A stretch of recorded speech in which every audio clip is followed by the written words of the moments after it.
Yo, what is up? What is up? It's me, Keen. We're back. We're in the building with another episode of Line in the Sands. Nick was here. He probably have technical difficulties to be back up, but I got my guy, Brett Gardy 3. What is going on, Brett? I'm doing great. I'm ready to talk some wrestling. Let's get it. A lot of stuff has went down since we've been on, but we're going to go over all 3 pay-per-views. What up, Nick? Not much. How are you? I'm good. A lot of stuff is going down. We're going to go over both AEW's All In and All Out. Recap that. We're going to recap Payback. Get y'all thoughts about that. Some topics. CM Punk, again, of course, that is the number one thing on the agenda. Tony Khan finally grew some balls and fired CM Punk. Didn't think that was going to happen, but it did. Seen that come through, I was like, oh, wow. Thought it was fake, but it wasn't. Brett, your thoughts on CM Punk getting canned? I think it just goes to show that not everything that happens backstage is a work. That's all I ever heard with CM Punk on all these fights with Brawl Out and now Jack Perry. It's like, oh, guys, it's just a work. They're all planning something bigger. But no, it's unfortunate, really. I think the one that really hurts the most is the fans, because I think CM Punk was really enjoyable. The fans loved him. He moved a lot of merch. And what I thought Punk brought to the table for AEW in terms of in-ring action was different. He was more methodical. He told the story in the ring. It wasn't a spot fest like we're used to seeing on AEW. But at the end of the day, Tony Khan made the right call. You can't lunge at your boss and threaten him and expect nothing to happen. And combine the fact that he had issues with Jack Perry, the Elite, and now that came out that he even had an issue with William Regal. Like, there's just so much issues and drama, and it's unfortunate. I was so excited to see Punk back. I was there when he returned. I was excited, and now it's all gone, and he went out in a blaze of glory. All right, Nick, your thoughts on CM Punk getting fired? Yeah, I mean, I kind of expected it. I mean, I guess I can understand it. Whenever I got the news, I was golfing and I was like, I looked at my phone and I saw it and it popped up and I was like, what? Like, this can't be legit. And then I'm like looking in like Bleacher Report and Score, and then Twitter, of course, was blowing up and everything. Yeah, I mean, like Brett said, just kind of, I guess Tony finally had the last straw to say that he felt threatened for his life or whatever, however he said it, for the first time ever when he was at a wrestling show and producing and all that stuff. I mean, to do it right before the Chicago show and All Out, I mean, that does suck for the fans. Sucks for Punk. I mean, what's he going to do next? I saw a report saying a return to WWE could be a big possibility. It's up to Nick Khan, not Triple H, and that his relationship with Endeavor and UFC is still in good standing. So it could be a big possibility for him to return. And I know that it's like kind of 50-50 with like who wants him back and who doesn't want him back. And I don't know. I'd like to see him come back just for that, like to see what he would say whenever he comes back to the other side after what he went over there and did and said. So I don't know. I'm kind of on the fence about it if I want him back or not, but I think it's all, I mean, Punk is going to be Punk. So it's already going around. We all know Survivor Series is going to be in Chicago. Yep. And I'm already seeing this.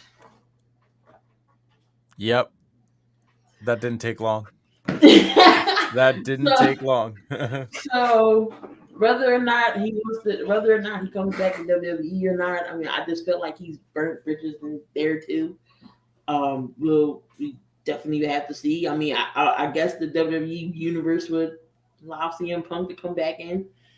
Whether you love him or hate him, he still is a good performer, still is a good wrestler. DTS is still one of my favorite moves. I use that as a finisher on the game for my creative character. So DTS is still a good popular move to use. CM Punk is still a performer. It just sucks though, because right before I couldn't wait until after All Out to say, okay, he's booted. He was in Chicago. I would have just waited. The crowd booed him on a boo TK on Collision. You know, he feared for his life, everything else. Apparently, CM Punk charged that TK. That's why he decided to cut him. We don't know what goes on behind closed doors. So, got some comments here real quick. Got Daniel Berry, appreciate you. Kyle says if he comes back to WWE, who would feud with him? Chris, never say never. Rollins versus Punk definitely would be interesting. And TK is a joke. It's your thoughts on maybe Punk versus Rollins or even Roman versus Punk? Those would be my top two. AJ Styles. I was going to say, I wanted to address Chris's comment because I think he's right. I think TK so far he's been trying too hard to be friends with all of his wrestlers instead of their boss. Yep. This would have never happened under Vince. You might be friends with Vince, but Vince is going to put business first. He'll put you in your place real quick. Yeah. Tony Khan's giving everybody preferential treatment if you're his friend. So, as far as CM Punk in WWE, if he came back, I think a low-key underrated feud would be CM Punk versus The Miz. Quite frankly, I think their mic work would be phenomenal, and there is past beef there with Punk and him so that they can build on. LA Knight and Punk.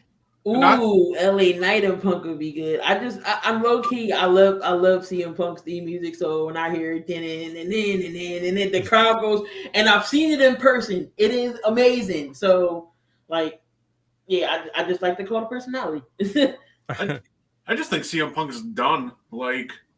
I don't think he comes back to WWE. I think he's just going to end up staying away from wrestling altogether at this point.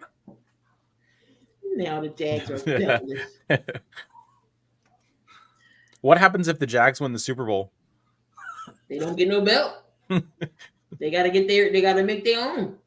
AEW belt. But AEW doesn't do side plates. That's the whole reason why WWE does the custom belt to the teams that win the championships, because they can make the side plates with the logos for the teams that win. That is funny. They was like, "Oh, the Jags belts are sold out." They're not sold out. They never existed. Didn't want them. But definitely, I think like Brett said, I think CM Punk, I don't think he goes anywhere. Impact, that's the only promotion he didn't mess up. So I mean, why not? But CM Punk, I don't think he comes back and wrestles. He goes with live happy ever after AJ and call it a day. He'll go back to the UFC.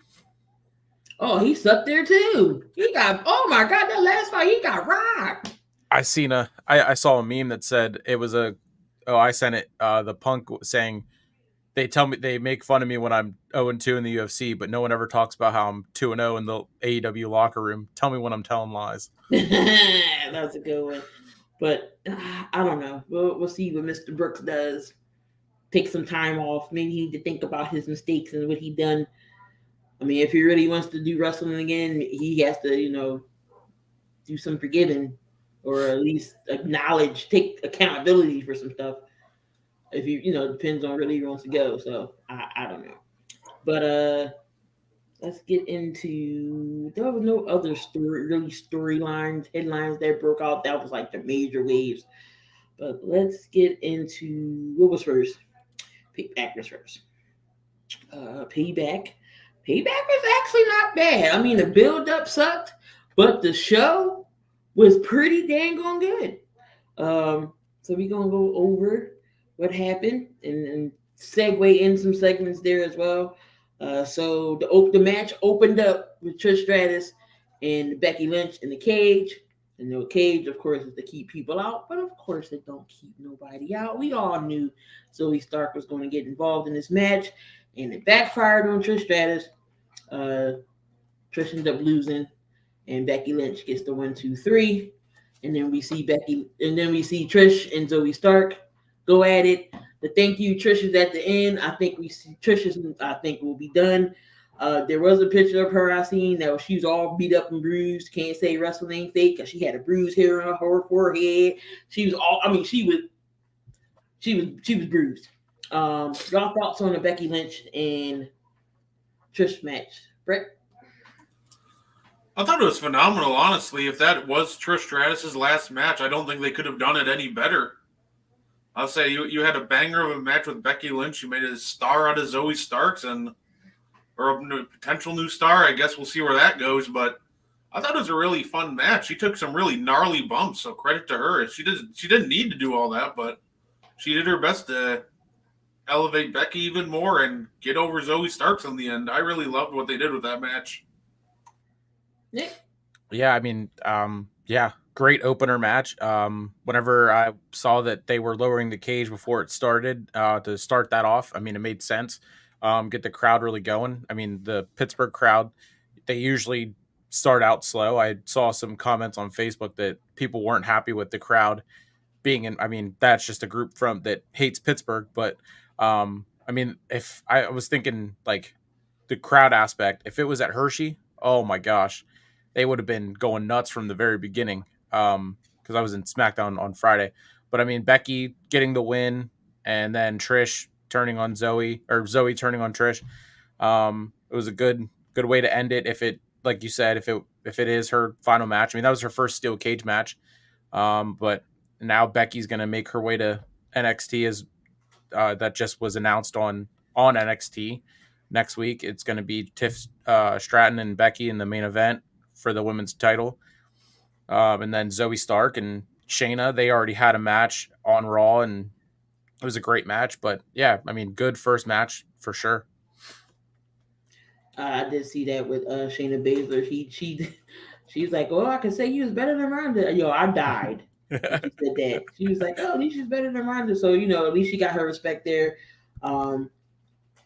Does this prove that the women's division don't got no direction? If you putting Becky Lynch down in NXT, is that to put Stratton over? Or I know that's the title she hasn't won yet. So I don't know if they trying to put that on, or they trying to do what she did with Charlotte, how Charlotte went back down.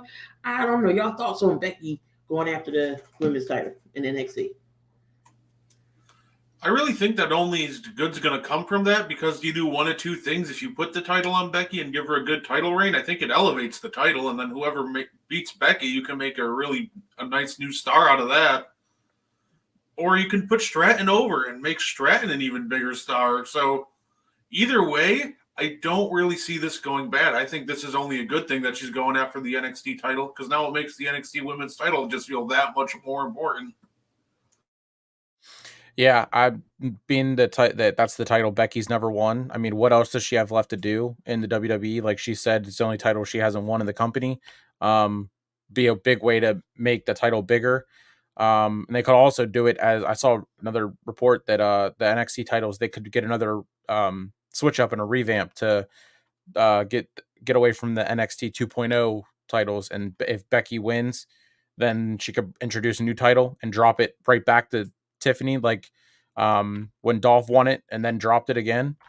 You could just do it to, like you said, put Tiffany over, and then they could do 2 matches. Becky could get the win in the second one, where it's a non-title match, and then win it in the third one just to prolong that feud, and then finally have a run at the NXT women's title. I mean, it's definitely interesting because I don't know what's left for Becky. Like you said, get that title that she's never won in NXT, or to possibly put another younger superstar over, kind of like in a passing the torch scenario. Because we didn't see her fight Charlotte many a times, Bayley, Bianca, Asuka. Who is left? Who's left? Nobody. I thought maybe we just saw. She fought Becky Stark. I mean, she fought Zoe Stark. She already fought her. She did Trish. Lita was her tag team partner. What else is for Becky to do? Nothing. Raquel. Heard rumors that they re-signed Nia Jax. Oh God. I hope she cleared up her wrestling skills, because she's gonna be hurting more people. But that is good to see. See what she does. Either she's gonna win it or put her over. But that would be good as well. But Becky Lynch did win the steel cage match. Good opening match. The next match that happened after that was The Miz and LA Knight. Then all of a sudden, John Cena was the special guest referee. Cena's back for a month or so, or two, because he had nothing else to do. And I guess Vince, I'm sure it probably was a Vince move because I don't think Triple H would have said anything. They probably need some ratings. So who do? You call back Cena. I don't know why they inserted Cena in this match. I feel like it was good without him. But anyway, LA Knight versus The Miz. John Cena, special guest referee. LA Knight wins this match. Some near fall distractions that wasn't necessary. Cena tried to go by the book, stuff like that. Miz did take a while to get in there. He didn't want to get in there, but we all knew LA Knight was going to win. But the promos leading up to this match was fire. So shout out to Miz, and they definitely know how to cut a promo, especially LA Knight, especially on that tribute to Bray. He was like, run. That was that. I got goosebumps when he said that. But talk about this match, Nick. I mean, this was probably the best built match leading up to the pay-per-view. Friday night at SmackDown when both The Miz and LA Knight came out. I mean, the arena was electric. I was up in the upper section, and I swear the roof was shaking. LA Knight's pop was awesome, and then even going after leaving the arena and everything. It was a good match. Good. The Miz is doing what he does and getting in there and just helping put people over. Not that LA Knight needs the help, but just being one of the stepping stones to say LA Knight beat The Miz, being a legend that he is. But I thought it was a great match. I enjoyed it. And the Cena thing, could have lived with it, could have lived without it. So it was just cool to see him and Miz have that little promo beforehand. It was kind of humorous a little bit, but yeah, I mean, I enjoyed the match. Brett. So I really do like LA Knight. I think his mic skills are phenomenal. I think he's a very entertaining character. He's got all the charisma in the world. But his matches almost put me to sleep. I'm not a big fan of LA Knight matches. There's just something. They're methodical, but they're almost too methodical. Like, I get it. He works at a slower pace. He wants to tell a story, but it just seems like his matches take a little too long to develop for me. I'm not a big LA Knight fan when it comes to in-ring work. So overall, I actually was pretty bored by this match, but I think it served its purpose. I got LA Knight even more over, teased a future feud with Cena. LA Knight and Cena on the mic is going to be electric if they do go that route, and I think it would be a fun route to go. So I'm excited to see what they do next with LA Knight. I just really want to see his in-ring work just kind of pick up a little bit. That would be slow. We all know Cena getting up there in age. Lord have mercy. But no, that definitely would be interesting. You see at the end, when they were going up to the ramp, LA Knight was talking his smack. Cena extended his hand. He was like, "Oh, you want to be my friend now?" He was like, "It ain't about being your friend. It's about respect."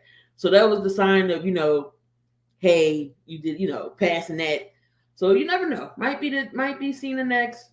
It could be The Miz again. The Miz did challenge him again.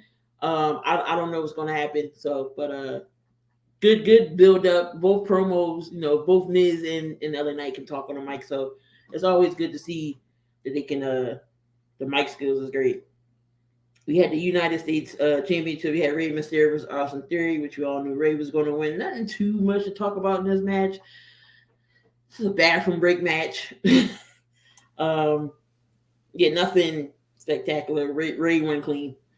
I'll give Rey Mysterio credit, though. I think he's going to be 108. He'll still be able to move and fly around the ring. Like, that dude just doesn't age at all. Not 108. This was match of the night for me. I'm sorry. Tag team titles. KO and Sammy versus Finn Balor in the Steel Street fight, whatever you want to call it. This is the fight that did Terry Funk proud because that what they did on Thursday or last Friday was no hardcore match. This was a hardcore match. We seen kendo sticks, we seen chairs, we seen ladders, we seen everything. KO busted open. They're in Pittsburgh. They broke out the hockey sticks in the Pittsburgh Penguin jerseys. I'm like, oh, Lemieux and Crybaby Crosby is out. Okay. Everybody in the Judgment Day came. It was just an outnumbers game. But two spots of the night for me. Swanton off whatever KO was on in the crowd. The upper barricade there. And Rhea Ripley with that spear. That spear was clean. Yep. It was clean. It looked like she was playing football. All she needed was a helmet. It was a good tackle. It was like spot on. Like she hit him right in the shoulder. Boom. So, but we got new tag team champions, and Judgment Day has all the gold now. So Judgment Day is the cure factor on Raw since the bloodline is slowly diminishing but taking their break. So now the Judgment Day is your dominant factor, and they have all the gold. Was this the right decision to drop the titles to Judgment Day? Right? No, I think it was. I loved Sammy and KO, and I think their title reign was fun. But I think Judgment Day's story just is a lot more interesting, and I think adding the tag team titles into the picture just it adds more to it. I thought this was the best match of the night as well. It kind of gave me like an old school ECW street fight vibe with the way they were going all around the arena, camera work. I was really worried on KO on that Swanton spot, though. He looked like he missed the table. I thought he just landed straight on the concrete almost. I was like, oh. But I'm glad to see he was okay. And overall, this was a lot of fun match. Did you guys see what Rhea tweeted out before the show started, by the way? No, what'd she say? I saw it. Judgment Day was on the seats, the collector seats that you can take home, and she tweeted out, "Congratulations to the lucky people who get to sit on my face tonight." I can't. That match definitely did have an ECW feel. I did the watch party, and I definitely did bring out my inner Joey Styles when KO hit that swanton. Oh my God! So I was bringing back the Joey Styles.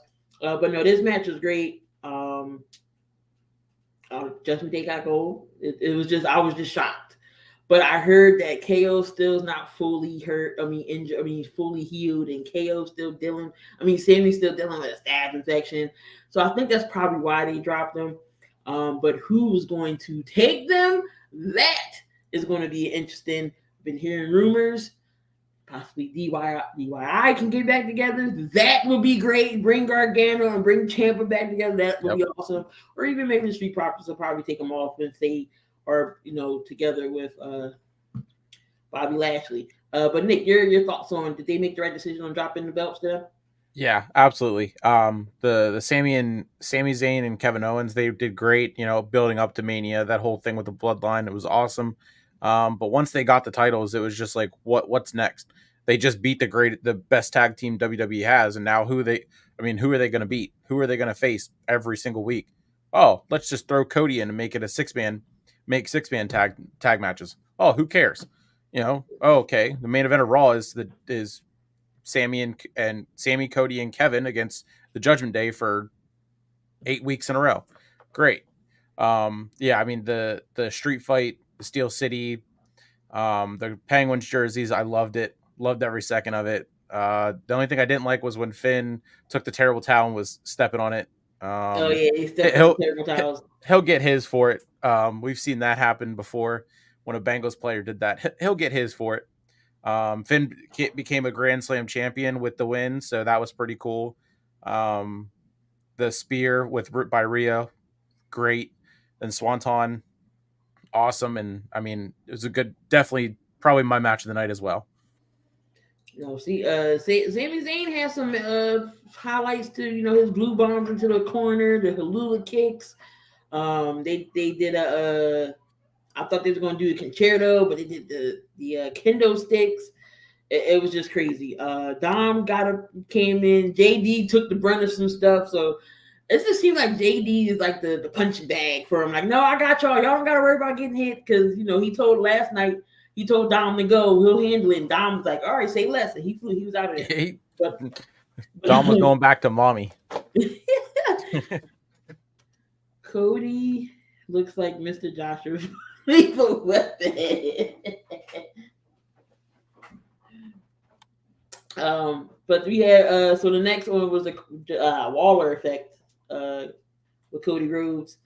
And he was on there. Cody Rhodes about to say, "Oh, what we going to talk about?" And Grayson was like, "Nope, let me interfere with that. We ain't gonna talk about nothing." And all of a sudden, You hear some music hit. That's Jey Uso. We like, what the hell? Jey Uso's back. Did not expect that. So it looks like we're going to get some type of trade. Yep. I feel like Cody's going to go to SmackDown to finish the story, and Jey is going to be on Raw. And Jimmy's going to be on Raw because they're going to separate. Jimmy got his own music. Don't know what's going on with Jimmy. Looks like he wants to be back in the bloodline, but he doesn't. You want to hang on with Solo. Heyman's like, no, don't beat up Jimmy. So we don't know what's going on, but they're going to keep them separate until WrestleMania for them to come back together, or possibly War Games. So, but Jey had the crowd rocking. Pittsburgh was hyped when Jey came out. But your thoughts on Jey coming to Raw? I like it. I mean, it gives him a chance to, again, be by himself, Jimmy to be by himself at the same time, not one of them having to be hurt to do this. The trade, I think, is a good idea, even though like they threw the draft right out the window by week 2 after it was done. So, I mean, what does this really accomplish with it being a trade? I don't know if it's going to be Cody or if it's going to be someone else. It definitely would be a way for him to finish the story going right to SmackDown. But then what if he goes to the SmackDown, he would instantly be 1 or 2 in the babyface. So what do you do with LA Knight? So that's why I kind of think it might not be Cody. But yeah, that the announcement from Cody that doing it that way was pretty cool. But I like it. I like it too. I think it's perfect him going to Raw, keep him separate from Jimmy. I think the only thing I really didn't necessarily like about it is, let me use a different event that happened in the past to kind of make a point. In 2011, when CM Punk won the WWE title and walked out of WWE only to show up 2 weeks later, I thought they should have kept him out longer. Kind of same thing with Jey. Yeah. I almost thought they should have just kept him out for a nice longer stretch of time, and then bring him back, maybe have him cost Jimmy a match down the line or a title match, get the feud going that way. And I feel like the return would have been more impactful. This one definitely had a shock factor, though, and I really liked the stories they were building up with the Raw roster, like McIntyre and Riddle not trusting him at all, and Sammy trying to play peacemaker. So I do like the story. I do like where they're going with it. I just think that I would have held them out a little longer, honestly. So, who's the next feud for Jey now? Who did you make him fight? Do you try to put a belt on him? What's next? Ooh, that's a good question. I think there's a lot of really great options for that one. They're already planting the seeds almost for, it looks like, a Jey and Drew McIntyre feud. Maybe have Jey beat some people up for a couple weeks and then start a feud with him and McIntyre. That would be a really good one. Kind of establish the Drew McIntyre heel turn. So I think that would be a good place to start. Yeah. That the like you said, the Jey coming back and really only being accepted back by Sammy, and then him playing peacemaker with Riddle and Drew and everyone else he got the eyes from. Besides Dom tried to, be the good guy that he is and go over and accept him in and let him know the Judgment Day is there for him. But I mean, yeah, it would be, I saw somewhat big reports out that people are already wanting Jey to be the one to beat Gunther for the Intercontinental title. I mean, Chad Gable and him, they had a great match, but I mean, it would kind of suck just to give Gable his moment and then all of a sudden just forget about him and then go right into Jey Uso after he does the McIntyre thing and maybe a Riddle and whoever else. But I mean, yeah, Drew, McIntyre, and Jey would probably be the way to go for me. That's definitely gonna be interesting. We're gonna talk about Gunther too, who's his next title reign and what he should do next. But Rhea Ripley and Raquel Rodriguez for it. This match was I feel like this match should have went and then the tag and then the main event. So because you got to go after that match. They did it backwards. Like this crowd was quiet for this match. Now they're gonna hold you. This match was slow. I mean, it did pick up a little bit, but she got Raquel in the Riptide, and Rhea Ripley retains. But nothing to talk about this match. Nothing to talk about. Then we got Seth Rollins and Shinsuke Nakamura for the heavyweight title. This wasn't a bad match.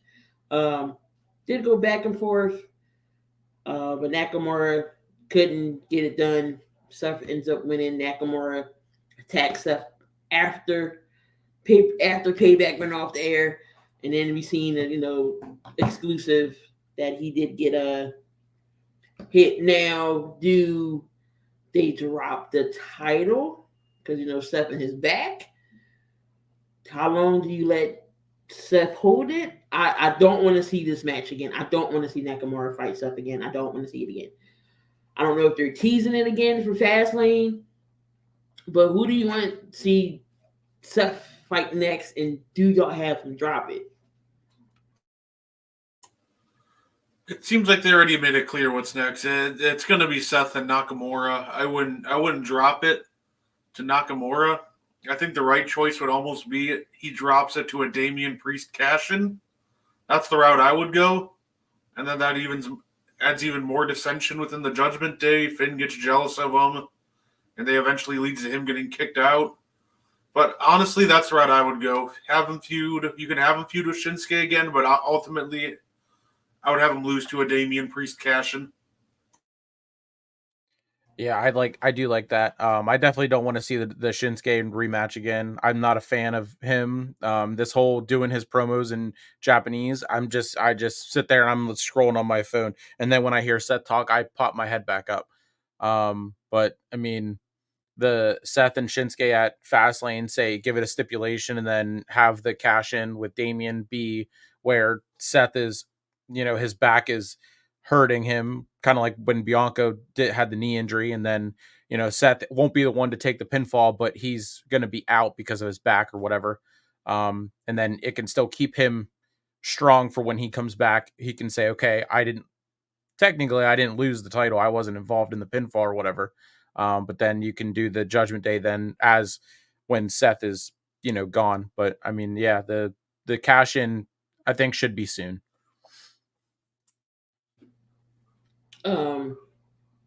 About to say, Nakamura did have the intro with the comic book. That was kind of cool. I did like that. But no, I see a cash in because I don't see anybody else possibly to hold that. Priest, I feel like we all know he's going to get booted out because JD's done this there. We all know he's going to get booted out. Will it cost them the tag team titles though?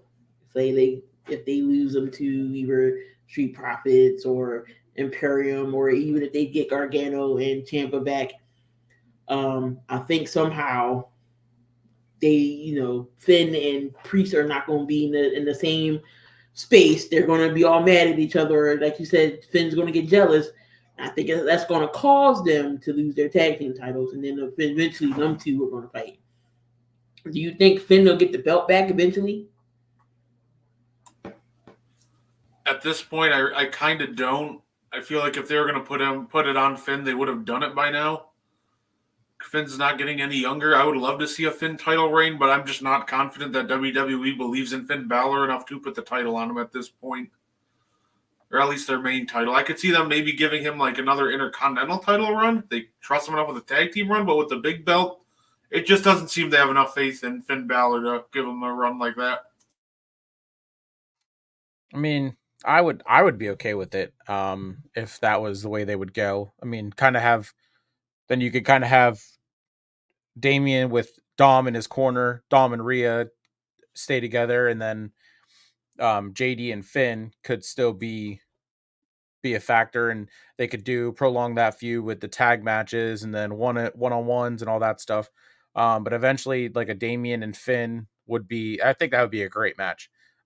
Even if the title is not on the line, if like Damian wins the cash in and then loses it to whoever within that span of time, it could be Finn cost him the title, and then go that way with the feud and the breaking of the Judgment Day, and they could do it kind of how the Bloodline unfolded and all that, since they're the Bloodline 2.0 essentially with the new locker room segments that they're getting and all that. So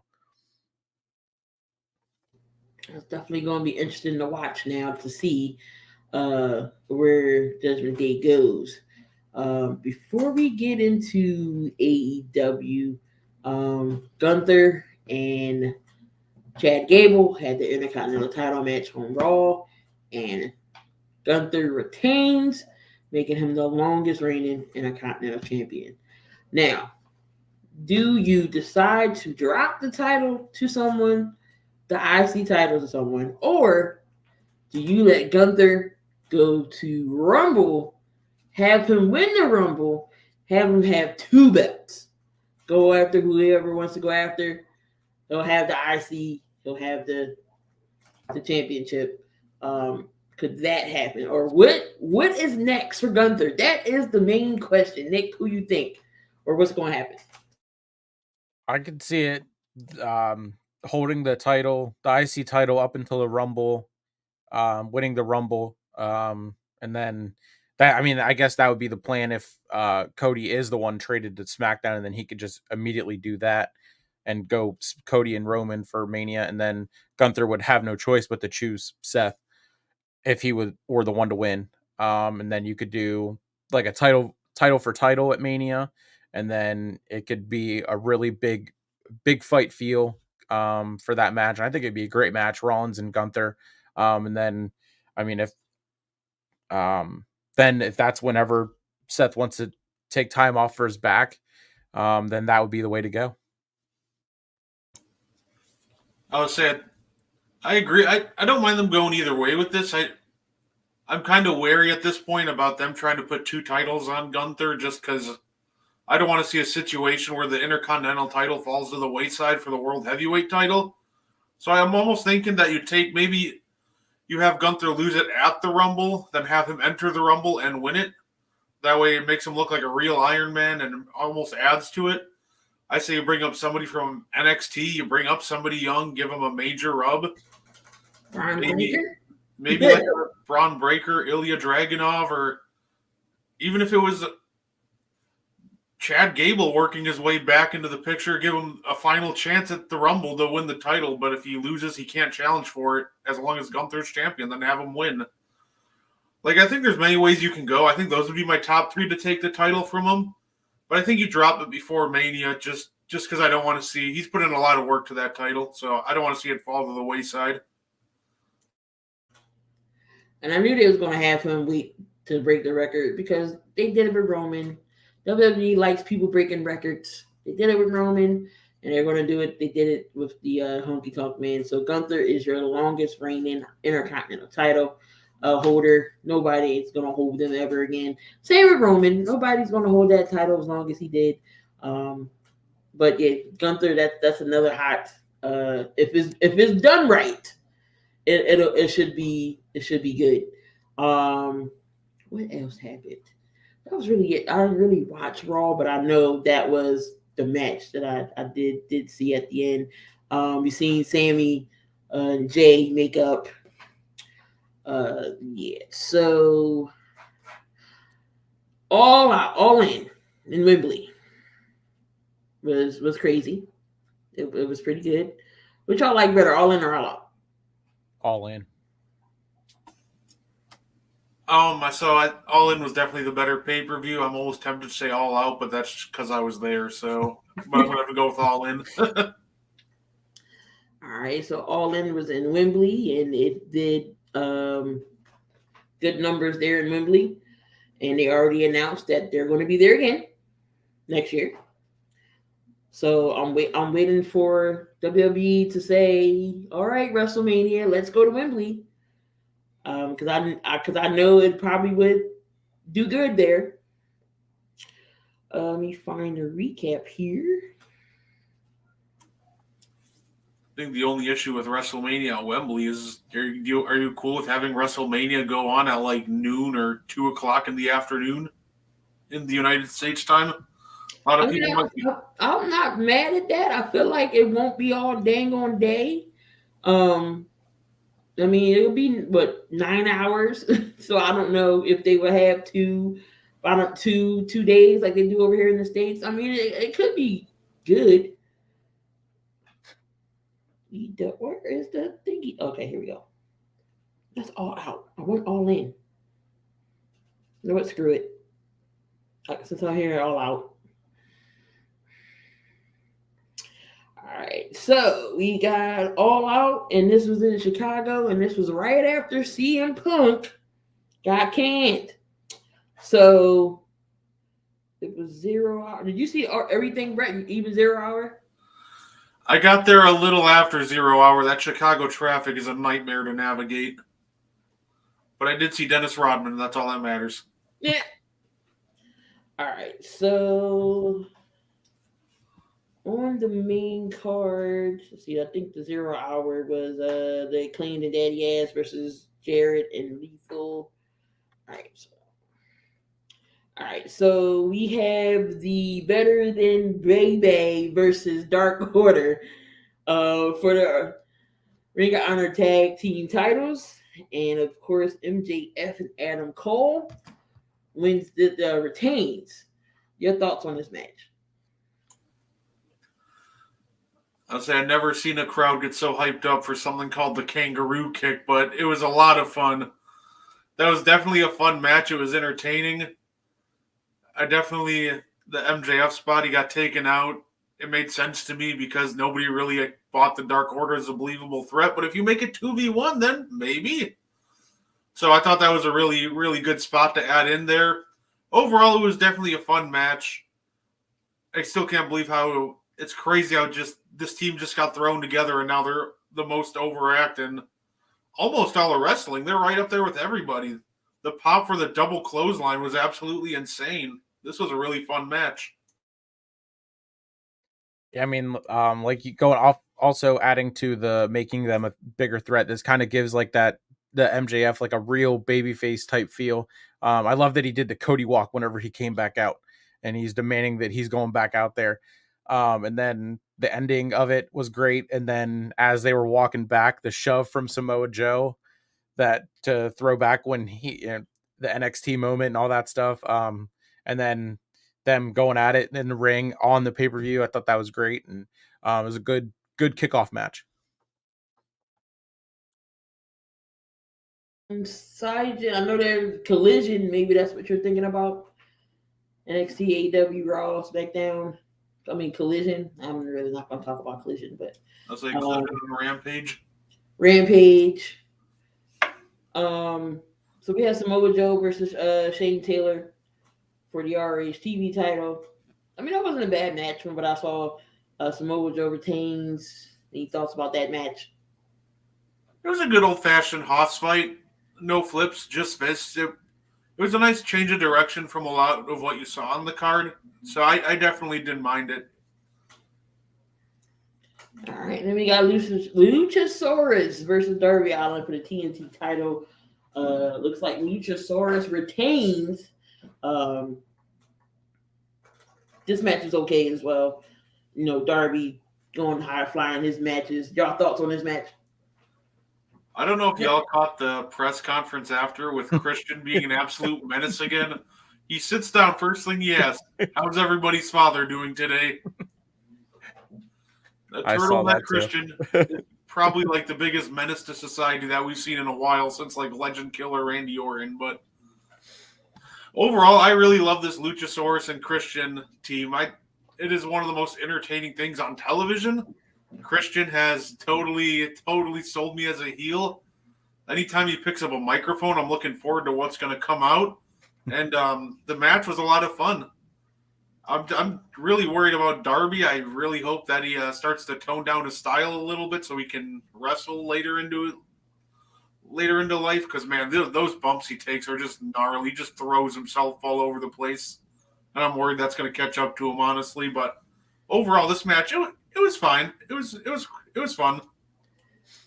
Didn't they? If I'm not mistaken, did they ask Christian about Edge? Yeah. Yep. Yep. He said he goes, I only talk about myself and Luchasaurus, and my only friend is Luchasaurus.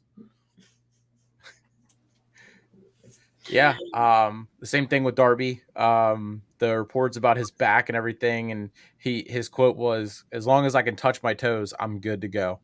And then, seeing the week before taking the coffin drop onto a metal coffin and then getting stepped on the steps by Luchasaurus, who's almost 300 pounds. I was like, okay, this is man, Darby loves what he does.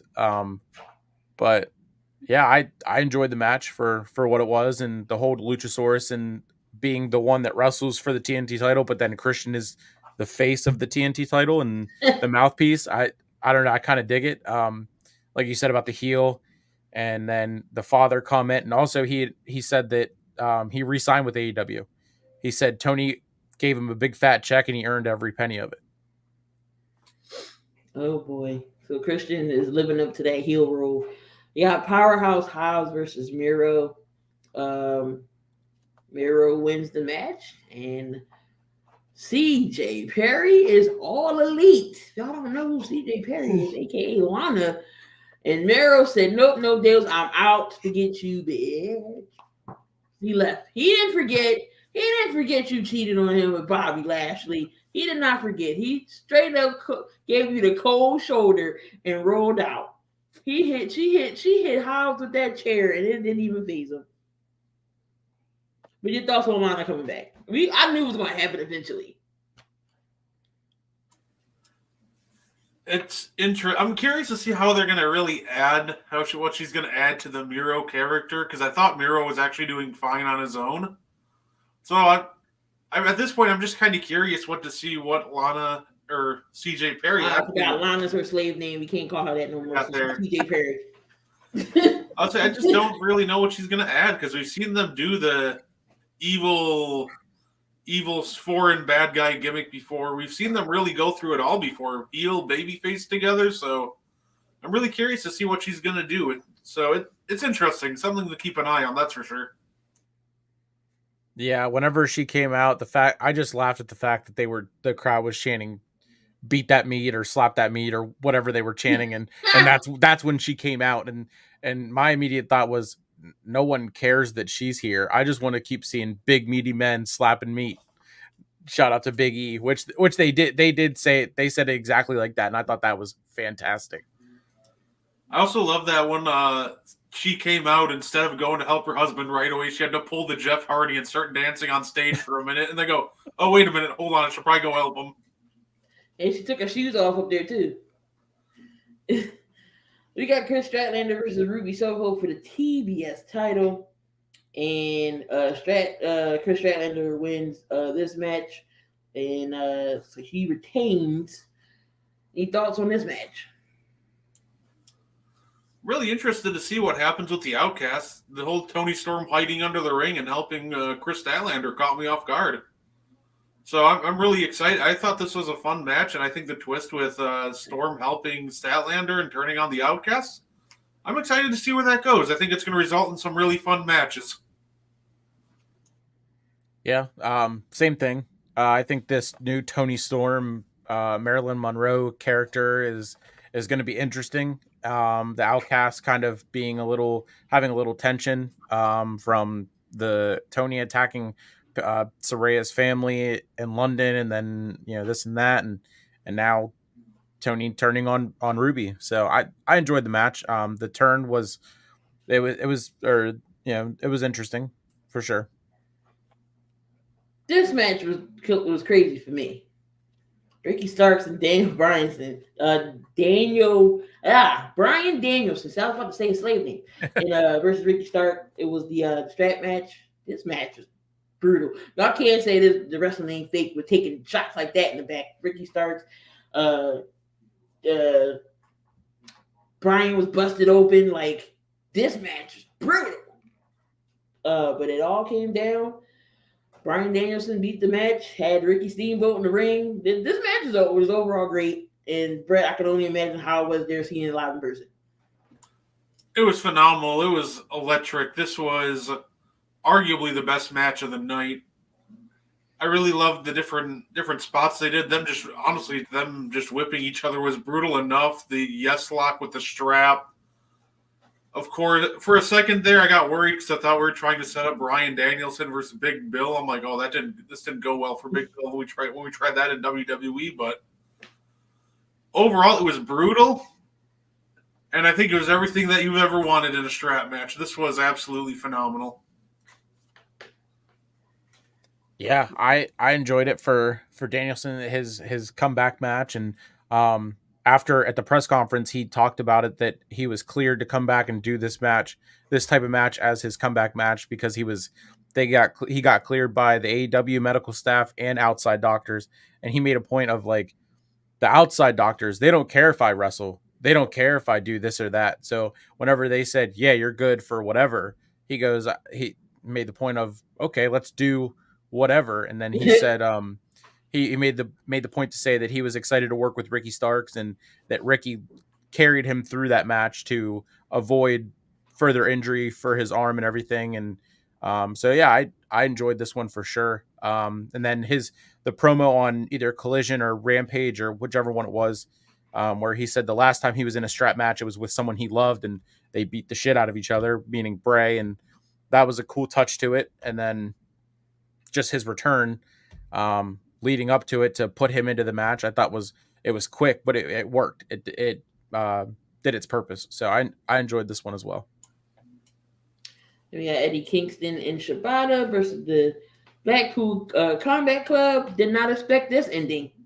Had Claudio Castagnoli and Yuta win this match. Did y'all see this match happen? I mean, did you see the outcome happening? The ending was really quick. It actually caught me off guard. He hit the uppercut, and then all of a sudden I'm like, all right, whatever. He's going to kick out at 2.5. And then he got the 3. I'm like, wait, that was the end? Holy cow. It was a fun match. They had like a really told a great story of how Eddie Kingston was just so obsessed with Claudio, it just almost cost him the match. Oh, Nick, $5 in the swear jar, dude. I didn't say it. I quoted it. Bryan Danielson said it. Bryan Danielson owes $5 in the swear jar. We'll tweet at him later. But yeah, I thought it told a great story on how Eddie Kingston's obsession with Claudio just cost him the match. And I thought it was just an overall fun brawl. It was a fun sprint. It's a great match altogether. Yep, same thoughts. We had the main event. We had Kenny Omega versus Tashida, and Tashida beats Omega. So give it to Kenny Omega. He's the EVP of the company. He could absolutely put himself over if he really wanted to, I'm sure, whatever. When he's not. Yet, he hasn't won in like the last 6 pay-per-views. This dude has actually been really selfless in putting over younger stars. And that's the thing with Kenny Omega. Anytime this dude steps in the ring, he's going to put on the best match of the weekend. I don't think it's any exception. I think he put on the best match of the weekend. It's really tough to argue against this match. It was a phenomenal back-and-forth match. And they really, really tried to make it. They really made a star out of Takeshita. It was a really, really fun match. I love Kenny Omega, and I love all of his matches just because anytime he steps into the ring, it's like a guaranteed instant classic. Yeah, I enjoyed this one. I'm not too big on the Takeshita because I don't watch the New Japan stuff, but everything. But just like the knowing what style of wrestling it was going to be, and Omega, from what I have watched, I did enjoy it. I mean, in the ring, he's great. He shows that he's a veteran in the ring, and then you see him on Being the Elite, and he's drinking Pepsi, and then says it tastes like lighter fluid to take a shot at CM Punk. So, I mean, them being the EVPs and everything, I can kind of see both sides of like, okay, Punk was right whenever he said about the children and I work with children and stuff.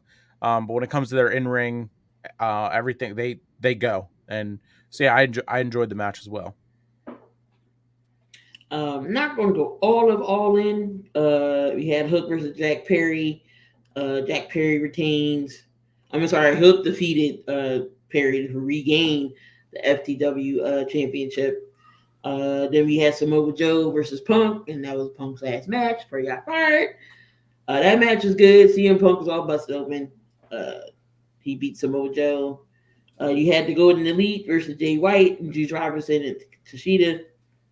The Tashida, Robinson, and White defeated Omega and Page. That was a good match. You had the FTR versus the Young Bucks for the AEW tag team. FTR retains. And you had the Stadium Stampede, Orange Cassidy, Trent Beretta. But it looks like Orange Cassidy.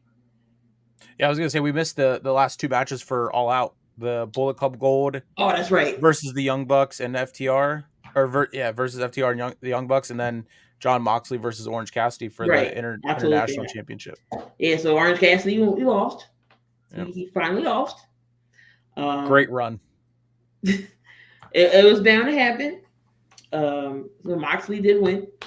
I know people don't really like Orange Cassidy too much, but he had a good reign.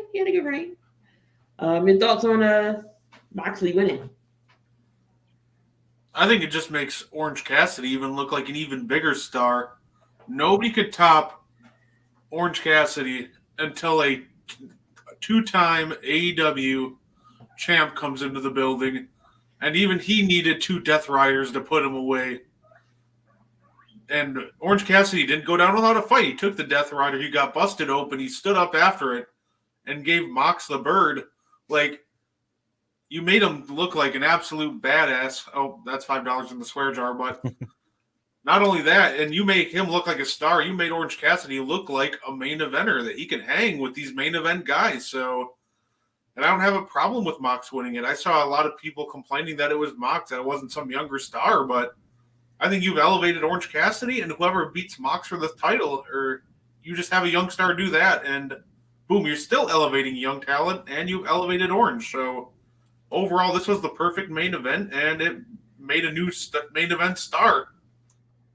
Yeah, I agree. Win-win for all scenarios, all parties involved. I enjoyed the Orange Cassidy title reign. I mean, every week defending the title. 32 defenses in like 328 days, I think it was. Perfect way to take that title and make it, almost the title, with the whole real world championship and Punk, and then MJF having the triple B and this and that, whatever. Before MJF kind of wrestles more and more now, and but I mean, Orange Cassidy, I enjoyed the match. I like Orange Cassidy, and I'm excited to see where he goes after main eventing a pay-per-view. And same thing with Mox, taking the title even to higher levels, and then putting a younger talent over, and it's a win-win. Yep. And what was the last match you said? I forgot. That was the main event, but the co-main was the Bullet Club Gold versus FTR and the Young Bucks. Gotcha.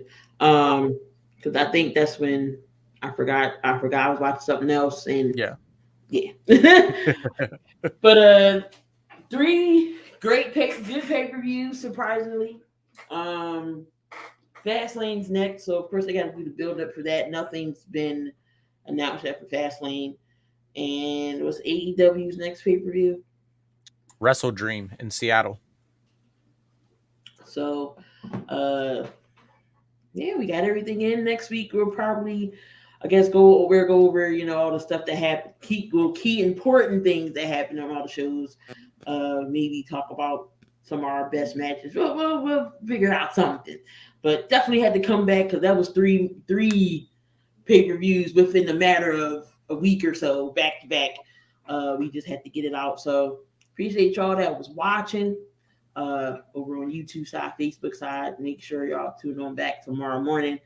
Coffee and Sports in the Morning, right here on the Sports Empire Network. It was tomorrow. Wire to Wire as well is on from 7 p.m. until 9. And for the hockey fans, we got the hockey show back with 2 guys in hockey talk with Evan and Pavel. They are back at 9 p.m. So hockey fans, hockey content is back.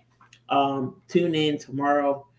Jam-packed lineup over here on the Sports Empire Network for myself, Key, Brett, Nick. We're going to get on out of here. Y'all enjoy the rest of y'all evening, and come on back next week so we can talk some more wrestling. We're going to get on out of here, y'all. Y'all have a good night.